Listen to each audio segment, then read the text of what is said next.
badeng, 8 AM na. Inaantay lang natin ang ibang kagrupo na BRT. Tapos on time Manila Hills. Ito na yung mga badeng. Si Ate Den, si Saturn Humuraw at si Derek Warren. Hoy! Mo nakita, buang ka. Tara na. Bumili ako ng almusal. Ayaw ko maglugaw eh. Bilisan mo naman, habala ng video. Aon na kami ng Manila Hills mga bade. Manila Hills na kami sa tuktok. For the picture muna ang mga itechiwa. Tapos bababa na kami.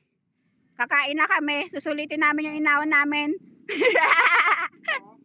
Dapat more carbs yan kasi magre-race yan bukas si Saturn.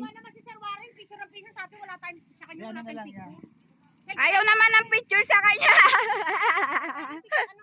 Pababa ng mga itechiwa. Nakabili kasi ako kanina ng spaghetti and pandesal. Doon kami sa may 7-Eleven tatambay and doon kami magkakape. Pagkatapos ng ahon, syempre may lamon, yan spaghetti, tapos pandesal, chocolate at kape. Kakaiba yung kay Saturn, no? Milk, pang bagets.